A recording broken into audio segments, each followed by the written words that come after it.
नमस्कार। संचार मीडिया में आप सभी का स्वागत है। अभी इस वक्त हम लोग मऊ ज़िले में हैं और इस ज़िले का एक गांव है जयसिंहपुर। इस गांव में एक शख्स मिले हैं जिनका एक अलग ही पहचान है। पता चला है कि ये दूरदर्शन पे भी काम कर चुके हैं, आवाज़ दे चुके हैं और आकाशवाणी में भी।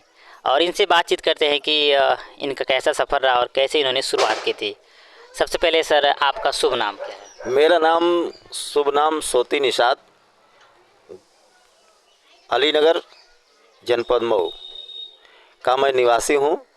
मैं आकाशवाणी दूरदर्शन में 88-89 में गीत गाया था। जो गीत थी राम केवट संवाद था और पारंपरिक गीतें थी। फिर मैं बीच में छोड़ दिए। बीच में छोड़ने के बाद फिर लोगों की इच्छा हुई कि आप गायक हैं तो गाते रहिए, अपनी लेखनी का प्रचार करते रहिए। तो मैं फिर शुरू कर दिया। फिर इस समय गा रहा हूँ। और गीत में अभी इस समय मैं ज़्यादा अपने वंशज की पहचान को ही दर्शाता हूँ। जो हमारी वंशजें थी, निषाद राज की ख़ानदानें औलादें जो थी, उनके विषय में अध्ययन करके मैं छोटी छोटी गीतें और बिरहा जगत में जो भी होता है मैं गाने के लिए गाता जाता हूँ। तो मैं ये निषाद राज के बारे में ही जितना भी लोकगीत गाता हूँ, अपने समाज के उत्थान के लिए और समाज को ऊपर उठाने के लिए, समाज के पहचान के लिए मैं अपनी गीत को रखता हूँ हमेशा। तो गीत कोई गा सकता हूँ। अभी हम सुनते हैं। सबसे पहले ये जो आप गीत गाने की शुरुआत किए हैं, ये कब से स्टार्ट किए हैं? मतलब जैसे ये होता है कि लोग अपने आप आस-पास गाते हैं, एक होता है कि कैरियर के लिए गाते हैं, ऐसा मन में कब आया? नहीं, पहले मन में तो बचपन से ही था मेरे मन में कि मैं कलाकार तो जैसे पढ़ता था 5 वगैरह में, 83 वगैरह में। तो उसमें कभी कभी पहचान ये थी कि जब डिप्टी साहब आते थे तो हमारे मास्टर लोग बुला करके हमसे गीत गवाते थे। तो उसी समय से बचपन से ही हमारा गाने की इच्छा थी। और मेरे पिताजी भी कीर्तन वगैरह गाते थे, तो उनसे भी कुछ मिला था हमको कि नहीं, हमारे ख़ानदान में एक लोग कलाकार थे पहले से ही। हमारे चाचा भी कीर्तन गाते थे। मैं भी जब देखा उन लोगों को तो प्रेरित हुआ कि मैं भी कुछ गाऊं। तो बचपन से ही गाने की इच्छा मेरे अंदर जागरूक थी। तो बचपन से ही कुछ गीत गौनाई करने लगे। और कुछ लोग ऐसे हमारे सगे संबंधी मिले जो हमको आगे बढ़ाने के लिए कहीं ले जाते थे। जैसे कुछ होता था कीर्तन चाहे कहीं गाना वगैरह, तो वहाँ बुला के ले जाते थे। तो हमको कुछ कहते थे कि एक लड़का है, ये भी गाएगा। तो उसी तरफ से हम गाने लगे। और धीरे धीरे कवियों का संपर्क हुआ। अपना भी लेखनी था। हमारे लेखक हैं गौरी शंकर मौर्य। जब मुझसे लेखनी नहीं हो पाती है तो उनसे संपर्क करके, यहीं बगल के हैं, मठ मोहम्मदपुर के पोस्ट मास्टर हैं, तो उनकी लेखनी का मैं दर्शाने का काम करता हूं। और उन्हीं से प्रेरित होकर के जो भी गीत गाता हूं, अपने जो नहीं लिख पाता हूं तो उनसे लिखवाता हूं। तो वो ज़्यादा गहन तरीके से बढ़िया कवि हैं गौरी शंकर मौर्य जी, जो ग्राम पोस्ट मठ मोहम्मदपुर के रहने वाले हैं, यहीं बगल के हैं। और वही लिख करके देते हैं। तो ज़्यादा तरीक़ा से बढ़िया से मैं प्रस्तुत करता हूँ। हाँ। अच्छा, तो इसी मौके पे हम रिक्वेस्ट करते हैं कि अगर कोई भजन या कोई संगीत आप सुनाना चाहें तो। देखिए, भजन तो ज़्यादा मैं तरकुलही मायन का भी गाते हैं, लेकिन उसमें देख करके गाना पड़ता है। तो याद जो है पहले से मैं निषाद राज के बारे में, अपने वंशज के बारे में कहता हूँ कि अपने बिरादरी के जो इतिहास को है लोगों ने दबाया। तो इतिहास को जब लोगों ने दया, तो इस इतिहास जो है मूल जो होता है, जब कहा जाता है कि जो अपना समाज अपना इतिहास नहीं जानता है कभी इतिहास नहीं बना सकता है। तो मैं इतिहास को नीचे से जगाने के लिए ही कुछ गीत गाता हूँ।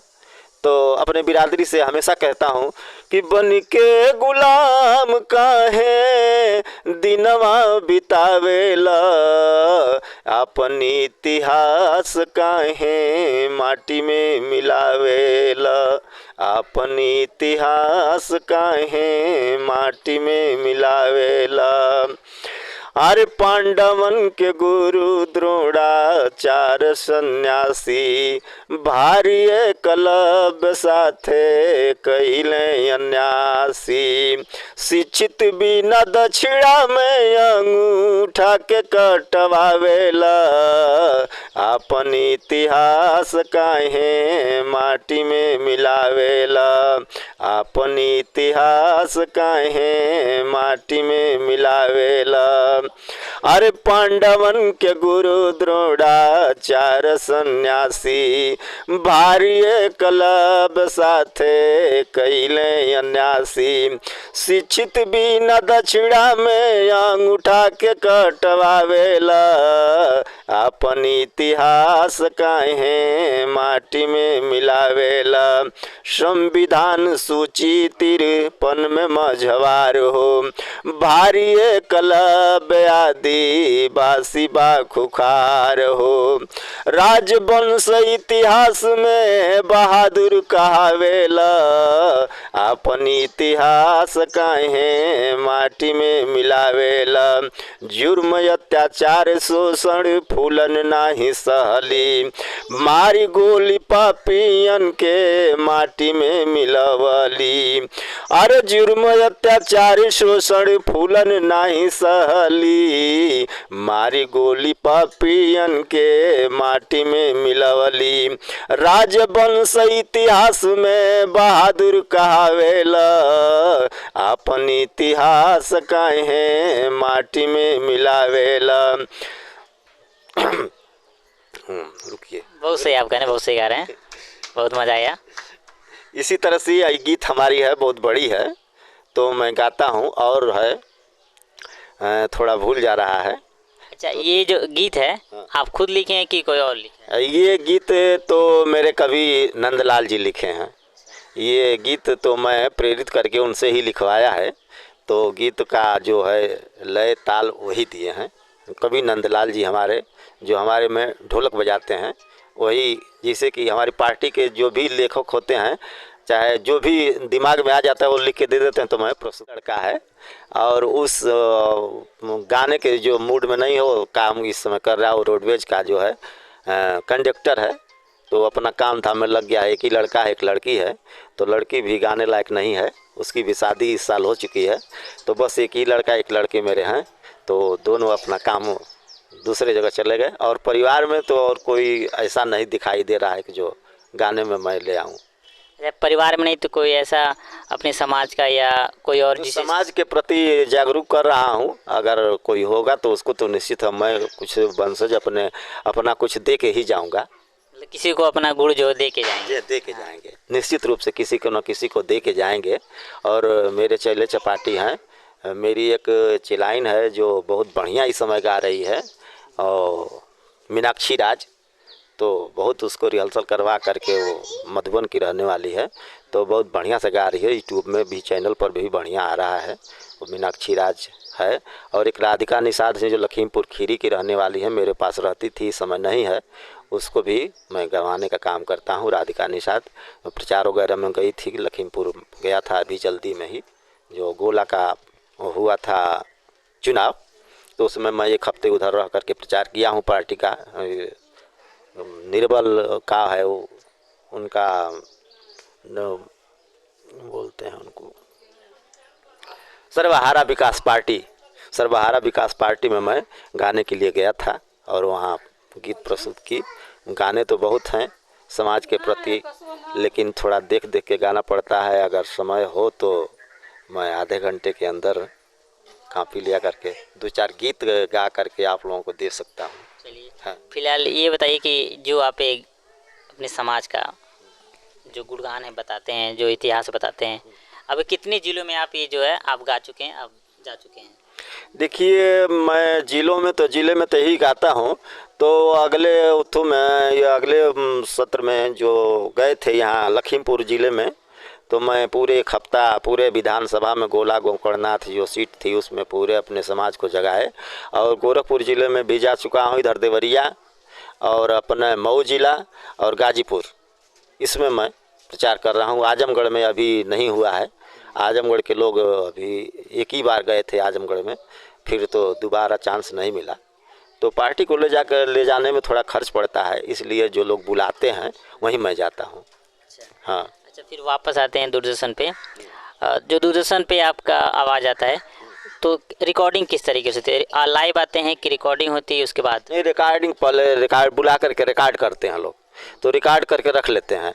अब वो जिस दिन प्रचार करना होगा, उनको जिस दिन प्रस्तुत करते हैं, वो बताते हैं कि फलाना दिन का रजिस्ट्री आती है उस पे कि इस दिन पर आपका प्रस्तुति होगा, उस दिन पर हम लोग सुनते हैं। तो क्या इस संबंध में क्या कोई आपको कुछ धन वन पैसे मिलते हैं हाँ, कुछ? उस समय जब गाते थे उस समय 3500 रुपया मिलता था, 3500। यानी आपका रोजगार का साधन वही था? हाँ, नहीं, रोजगार तो मैं दूसरा काम करता हूँ। रोजगार तो मेरी दुकान है सिलाई वगैरह की, मैं टेलर मास्टर भी हूँ और हमारे कारीगर थे, सब काम करते थे, तो रोजगार तो वो है। लेकिन आम टाइम में जैसे समय मिलता है तो मैं जागरूक करने के लिए ही ये गाना, मैंने अपने समाज को जगाने के लिए और संपर्क जोड़ने के लिए, मैं बढ़िया समाज को जगाने का, चाहे जो भी हो, मैं समाज से जुड़ा हूँ पहले से ही, और पार्टी के रूप में भी काम करता हूँ। जैसे जिला स्तर की पार्टी है तो जिला स्तर में मैं काम करता हूँ और पार्टी के लोकगीत को मैं ज़्यादा गाता हूँ। हाँ। अच्छा, थोड़ा सा अपने शिक्षा के बारे में बताइए। शिक्षा अपनी शुरुआत कैसे, कितना पढ़े? शिक्षा तो मेरी मैं इंटर किया हूँ, तो 84 में 90 में हाई स्कूल किया था और इसके बाद इंटर किया, और इंटर तक मेरी शिक्षा है। साइंस साइड से इंटर किया था, यहीं हाई स्कूल यहीं मठ मोहम्मदपुर से किया हूँ, बगल में ही है। तो बचपन से ही मतलब 8 से हाई स्कूल तक यहाँ पढ़ा, फिर इंटर में जा कर के जीवन राम से किया हूँ मऊ। यही शिक्षा है मेरी, इंटर।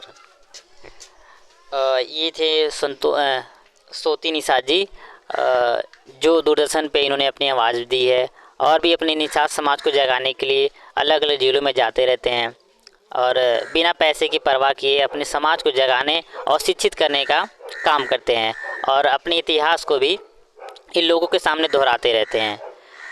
तो संचार मीडिया इनका बहुत बहुत धन्यवाद करती है कि इन्होंने संचार मीडिया के साथ अपने विचारों को साझा किया। आपका बहुत बहुत धन्यवाद। नमस्ते।